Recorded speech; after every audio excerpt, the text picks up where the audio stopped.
Halo Herbers, apa kabar teman-teman? Kali ini saya mau sharing film The Lucky One, jadi tentang keberuntungan. Cuman saya mau share di sini bahwa jalan hidup kita, eh, apapun yang kita dapatkan dalam kehidupan, tidak tidak tidak akan terjadi kalau kita tidak mengusahakan segala sesuatu, kalau kita tidak menjalankan semua dengan sebaik-baiknya atau beraktivitas gitu. Jadi kalau kita hanya diem saja atau menunggu tiba-tiba ada rezeki masuk kayak gitu, itu nonsense, itu omong kosong. Namanya itu seperti ada jendela terbuka, kita bisa ngeliat keluar tapi kita nggak bisa keluar kecuali kita telah meninggal gitu ya, bisa lompat sana sini mungkin. Cuman kita kan berbicara realita saat kita masih hidup. Ada jendela terbuka, kita diam, kita nggak bisa dapat apa-apa. Walaupun di depan nih lagi tebar uang, lagi ada uang jatuh, lagi ada, kalau misal kita mengusahakan sesuatu gitu, tanah kita gali, tanah kita tanam, itu akan menimbulkan buah yang kita bisa makan, contohnya begitu. Atau kita mengusahakan ayam atau apa gitu di luar, kalau kita diem saja, kita nggak mengusahakan, nah itu. Kita jadi harus berusaha, dan nanti ada apapun yang lewat di depan kita itu namanya bisa aja rezeki nomplok atau rezeki atau ya apa, keberuntungan-keberuntungan. Jadi ceritanya ada seorang tentara sedang di medan perang, eh, menemukan foto foto perempuan, wanita cantik kayak gitu. Ya, oke. Setelah itu ada kejadian-kejadian. Ya ini hanya cerita film lagi. Itu ada bom, ada mortir meledak dan dia selamat saat dia memegang eh, itu foto itu. Itu nggak terlepas dari keberuntungan walaupun hanya film. Oke, jadi kemudian dia cek ke rekan-rekannya, foto ada yang tahu foto siapa ini, karena saya menemukan di medan peperangan gitu. Ya udah, nggak ada yang bilang itu siapa punya, nggak ada yang klaim. Dan dalam perjalanan terus sampai teman-temannya bilang, kamu harus mencari sepertinya wanita ini, karena sejak kamu menemukan foto ini kamu banyak beruntung juga. Ya udah akhirnya setelah berapa lama dia bisa kembali ke Amerika, pulang dari medan perang, dan dia mulai mencari tahu keberadaan foto ini. Agak susah memang ya, kalau zaman sekarang ada Google, kita bisa lewat sosial media, lewat online kita bisa mencari, istilahnya beriklan gitu ya, menanyakan ke siapapun ada yang mengenal foto ini atau enggak, mungkin fitur pengenalan wajah yang mirip-mirip sama siapa gitu kan. Cuman kan negara itu banyak di dunia, oke, atau enggak udah tahu dia orang Amerika gitu kan, di medan perang Amerika harus persempit nih wilayahnya kemana, wilayah mana. Nah ini saya nggak ngerti di film kenapa dia bisa menunjuk kota Detroit, kota mana gitu ya. Saya kurang tahu, pokoknya akhirnya dia menuju ke kota tersebut, atau dia ada ininya. Saya nggak tahu, ya mungkin dia sudah memakai Google, dia tahu kira-kira di kota mana, nggak tahu lah. Pokoknya dia ke suatu kota gitu, dan dia mulai bertanya lagi. Oh ya, akhirnya ada yang bilang, oh ya dia tinggal di sana, dan itu adalah mantan dari temennya, mantan istri dari temennya dia. Ya ternyata ininya dia itu, mantan suaminya itu seorang sheriff, seorang polisi gitu, maka dikenal kan. Dan apalagi ayahnya berkuasa, ayahnya si mantan suaminya itu berkuasa, dan tetapi sifatnya nggak bagus sehingga berpisah. Jadi misalnya kasar, belagu gitu, mentang-mentang kaya, mentang-mentang punya uang, jadi agak semena-mena kayak gitu ya. Oke, akhirnya dia temuin, dan dia itu kan waktu dia pulang dia bawa anjingnya dia herder, yang dia titipin di ayahnya gitu ya. Begitu dia sampai rumah lagi, ya bawa itu anjing, dia sambil mencari ini siapa. Akhirnya masuk ke suatu kota. Saya nggak tahu gimana dia cara masuk ke suatu kota, apa saya kurang detail, jelas di film digambarkan. Oke, kemudian dia udah tahu ke arah tujuan kemana. Dia datang di situ, dia udah dengar kabar di situ tempat seperti kennel pelatihan anjing, penitipan anjing, usahanya seperti itu.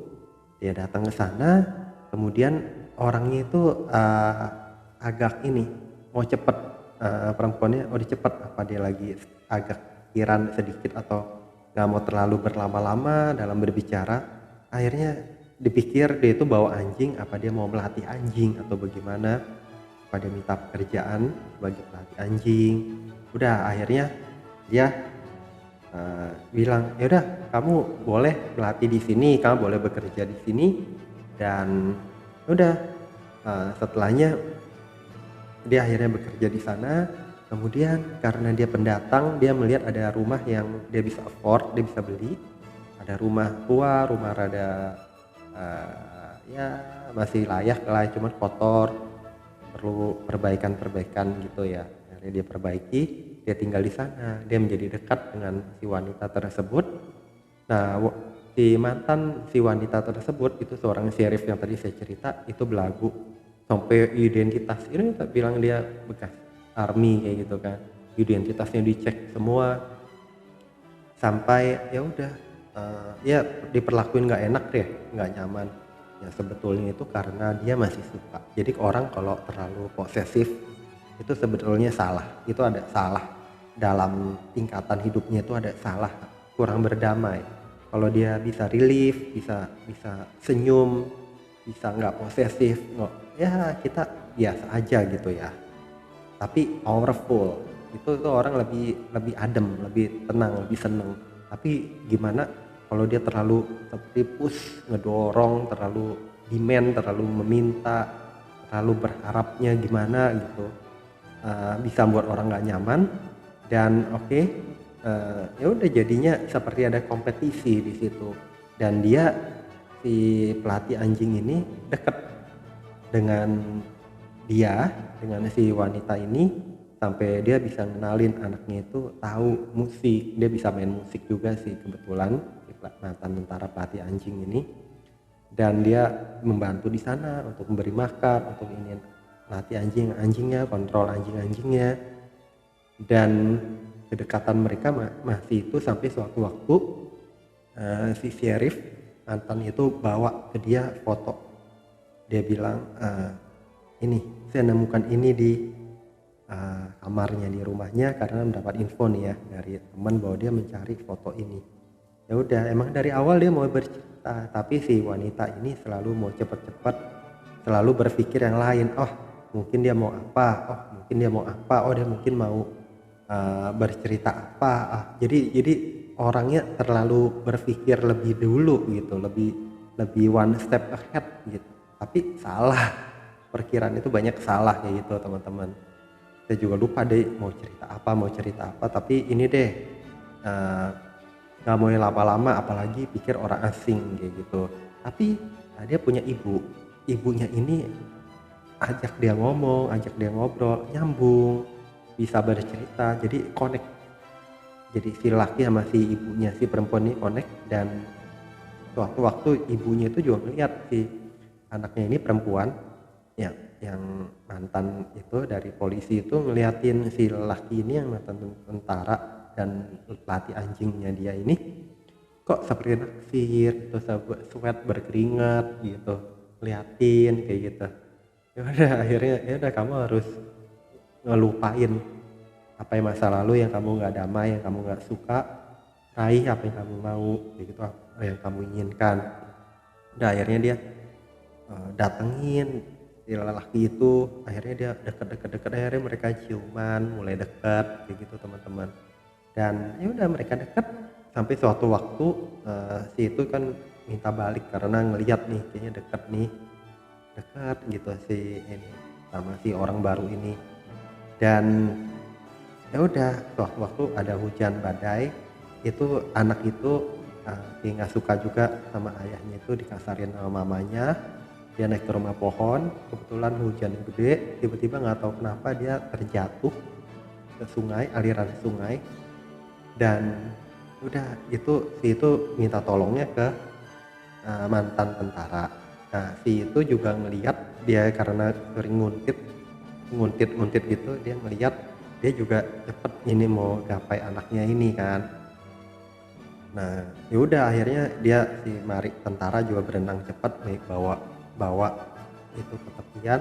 Nggak tahu kenapa itu rumah yang tuh anak sering mainin ambrol ke bawah dan nimpa mantan suaminya itu. Jadi sebetulnya bukan orang jahat banget, tetapi kelakuannya itu mungkin karena kesombongan, mungkin karena sifat, mungkin karena tidak kurang mau menjadi orang baik, kurang mau lebih menjadi orang baik. Ya dan mungkin nasibnya atau jalan hidupnya ya memang demikian, meninggal, ya sudahlah. Akhirnya dia dekat sama si ini dan happy ending jadi seperti relasi kayak gitu teman-teman. Ya udah ini aja nilai positif yang saya mau ceritakan di sini, bahwa kita harus selalu lakukan yang baik. Dari awal dari video-video lain saya cerita, eh, berusaha terus berdamai, berusaha terus hidup bahagia, senyum, merasa bisa, oh ya, sama pencipta kita, sama Tuhan kita berdoa dengan baik. Karena hidup kita milik Dia yang memberikan semua kebaikan kepada kita. Semoga kita selalu mendapatkan kebahagiaan dan kebaikan dalam hidup kita. Semua yang kita inginkan tercapai asal demi kebaikan dan sesuai dengan rencana Tuhan. Kayak gitu aja teman-teman yang saya mau share. Semoga bermanfaat.